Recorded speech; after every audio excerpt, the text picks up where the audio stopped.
결혼을 준비하시는 분들 사이에는 참 이것저것 고민할 게 많은데 이런 일까지 벌어졌다고 합니다. 손수호 변호사님. 네, 2001년에 그 대학생 시절에 만나서 연인이 돼서 그 후에 계속 쭉 교제를 한 남녀가 있었습니다. 그건 좀 아름답네요. 네, 그렇습니다. 네. 그래서 이제 학교 졸업하고요. 이 30대가 됐는데 네. 남성은 한의사, 아하. 또 여성은 또 은행원이 됐어요. 네네. 직업도 굉장히 좋습니다. 번듯하네요. 네네. 네. 그런데 이제 2008년에 이 둘이 함께 여행을 갔다 왔어요. 네. 그런데 이 여성이 덜컥 임신을 한 겁니다. 아하. 그렇게 되자 이 둘 사이의 관계가 전혀 문제 없었기 때문에 네. 결혼 날짜를 빨리 잡고 결혼하자 네. 이렇게 절차를 서두르게 됐는데요. 네, 일단 일종의 임신이 결혼 촉매제 역할을 좀 하긴 했네요. 그렇습니다. 네네. 그게 2008년 8월이었어요. 아하. 그리고 두 달 후인 2008년 10월에 이제 양가 어른들과 함께 이제 상견례까지 다 했고요. 아하, 네. 그리고 결혼식 날짜도 두 달 후 정도로 하자라는 이야기까지 잘 됐고, 네. 이렇게 되면 뭐 아무 문제 없는 그런 남녀 사이의 어떤 그 혼담이 오가는 거 아닌가, 네. 결혼 절차가 진행되는 거 아닌가라는 생각을 할 수 있는데,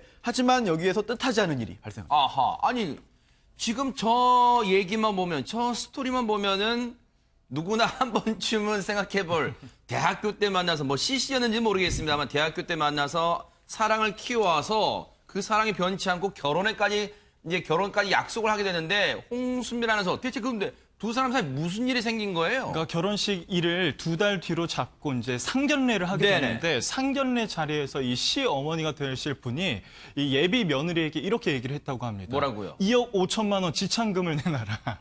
이렇게 얼마요? 2억 5천만 원입니다. 맡겨놨어요 혹시? 시어머니가 하는 소리가 네. 아들 소유의 이제 집에 들어가려면 네. 세입자를 내보내야 되는데 세입자에게 돌려줄 전세금 2억 전세금. 5천만 원을 예비 며느리에게 내라고 했던 거죠. 그것도 무슨 명목으로요? 그렇습니다. 무슨 결혼식 지참금 지참금입니다. 명목으로? 그렇습니다. 하하. 그러니까 이제 예비 며느리 입장에서는 좀 당황스러웠을 것 같아요. 네.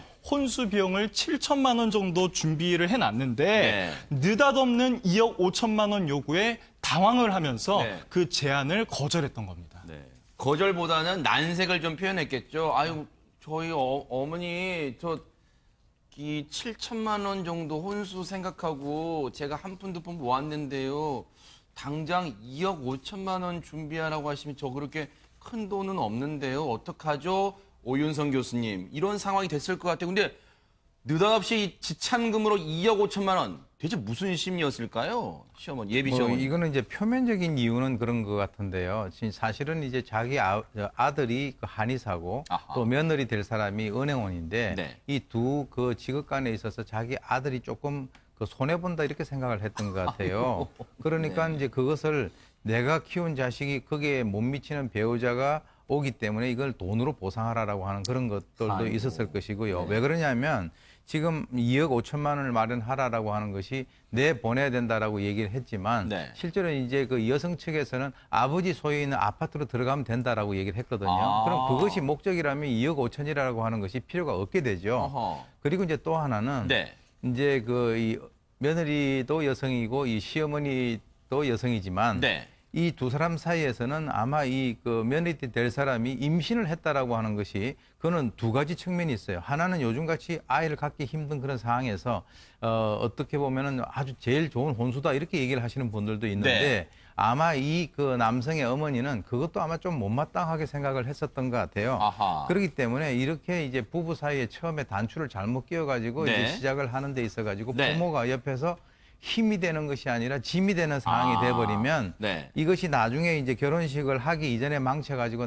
아예 자식이 평생 동안 결혼을 안 하는 집안들도 있고요. 네. 그리고 이제 문제점을 안고 살다가 나중에 이혼을 하는 그런 것도 있는데 네. 이 부모가 이렇게 앞에 전면에 나서가서 되는 일은 별로 없습니다. 아하.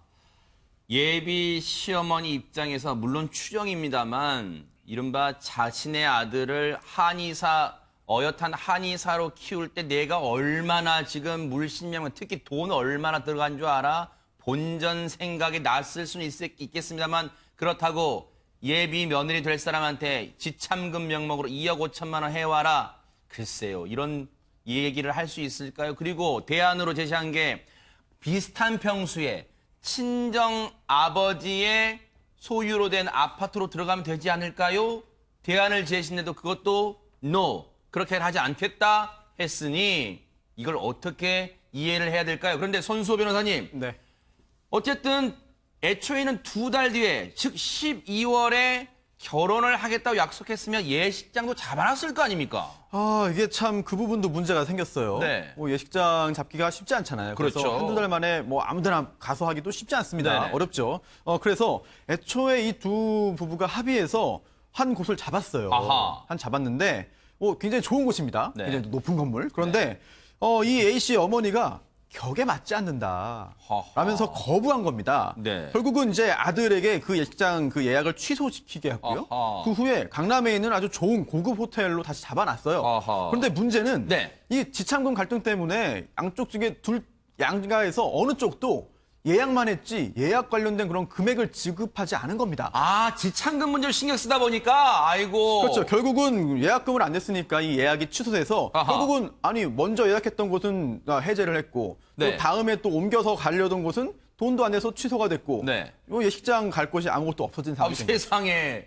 이런 지금 갑자기 불똥이 튀어버렸는데, 근데요, 그 높은 빌딩, 여러분 다 아시는 그 높은 빌딩 가면 전망도 좋잖아요. 한강도 보이고 하는데, 아니, 최명기 원장님, 그 예식장 별로 나쁘지 않은 것 같은데, 그거 취소하고 또 강남에 있는 고급 호텔에 이 예식장을 따로 잡았다. 이것도 무슨 심리입니까? 아마 강남에 있는 고급 호텔로 잡았으면은 네. 아마 또 원래 하던 다른 데로 바꿔야 된다고 바꿨을까요? 네. 결국은 이게 통제욕과 관계가 된 거여서 네. 뭐든지 다 본인이 결정해야 되는 거고요. 네. 또 이런 분들을 보다가 보면은 자식 결혼하는 거를 네. 이제 결혼한다고 생각하는 게 아니라 누구한테 이제 뺏긴다고 생각을 해요. 아하. 그렇기 때문에 며느리도 자기가 결정한 며느리랑 자식이 결혼하기를 원해요. 네. 그렇기 때문에 그런 심리가 전부 다 이어지게 되는 거고요. 네. 그런데 전 지참금 문제는 네. 이 시어머니 되셨을 수도 있는 가능성이 있는 분이 계산을 잘못한 것 같아요. 왜요?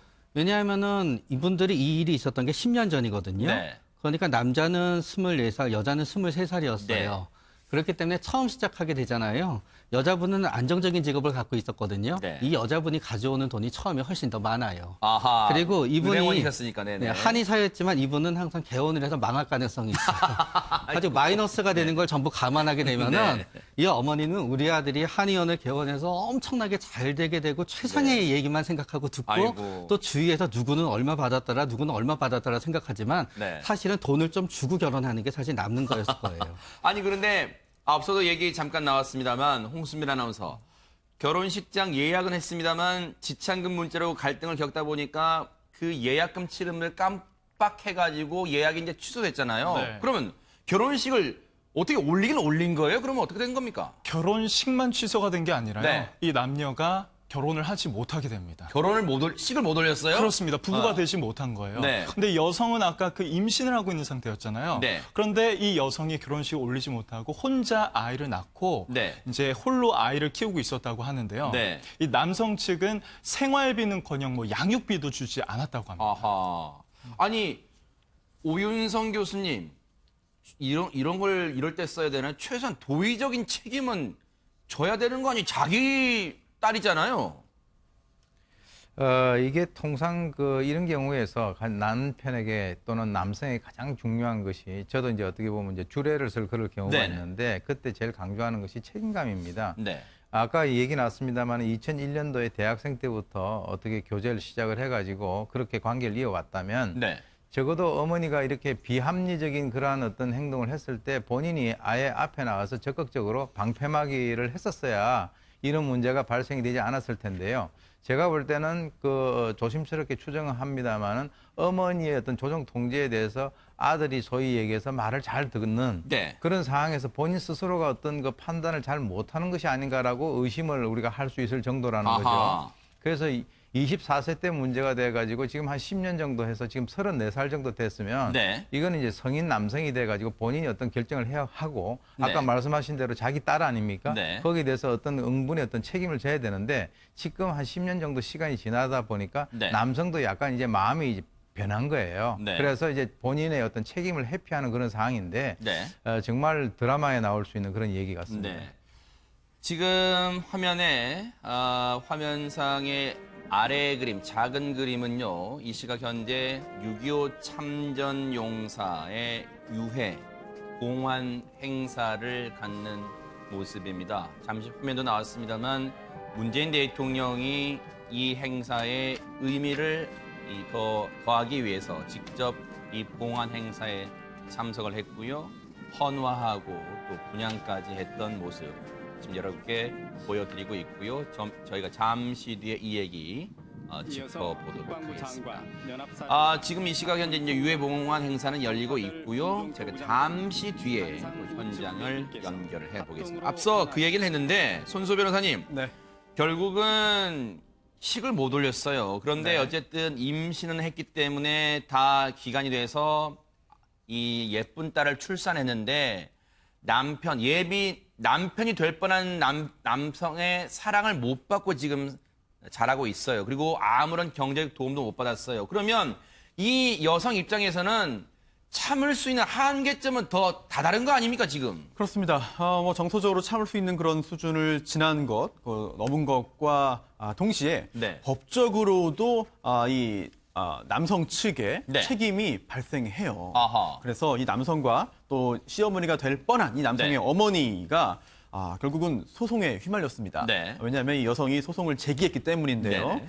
지금 이 상태는요, 법적으로 볼 때 약혼의 어떤 부당한 해제입니다. 네. 꼭 약혼식을 해야만 약혼이 되는 건 아니거든요. 네. 약혼 단계에 접어들면 그 다음에 이제 혼인 단계로 이제 가야 됩니다. 아하. 그런데 뭐 뚜렷한 뭐 합리적인 합법한 이유 없이 이 약혼을 해제하면 네. 손해배상을 해줘야 돼요. 그래서 이 남성이 1,000만 원, 이 남성의 어머니가 500만 원을 이제 지급하도록 어제 법원에서 판결을 내렸고요. 네. 물론 약혼 해제 사유가 법에 다 지금 다 규정이 돼 있습니다. 네네. 하지만 그러한 법에서 정당한 사유로 보지 않는 네. 그런 경우에는 약혼 해제로 인한 손해배상을 해주도록 이렇게 네. 규정이 되어 있고요. 네. 그리고 또 이런 손해는 뭐 혼수를 준비했는데 못 쓰게 됐으니까 네. 재산상의 손해가 발생했을 것이고요. 네. 또 여기에 더해서 위자료, 정신적인 손해까지 있는데 네. 이런 부분을 다 배상하도록 민법상에 규정이 되어 있거든요. 네. 이런 부분에 따라서 법원에서 판결이 내려졌고 여기에 더해서 양육비까지 네. 판결이 나왔습니다. 이 위자료 청구 소송에 대해서는 재판부는 이 여성분에게 앞서 이 남편이 될 뻔했던 남성한테는 1,000만 원, 그리고 예비 시어머니가 될 뻔한 사람한테는 500만 원을 각각 지급하라, 이 여성분에게 지급하라고 판단을 내렸어요. 판결을 내렸는데, 그러면 앞서도 얘기했지만 딸이 있잖아요. 그 육아에 대한 어떤 성인이 될 때까지 양육비, 이 부분은 어느 정도 또 판단을 해줘야 되는 거 아니에요, 법원이? 그렇습니다. 이번에도 여성이 이 양육비 지급을 청구했기 때문에 네네. 그에 대한 판단이 법원에서 나왔는데요. 네. 양육비는 크게 두 가지로 나눕니다. 첫 번째는 과거 양육비. 그러니까 네. 판결이 선고될 때까지 그동안에 썼던 금액을 받게 되는 것이고요.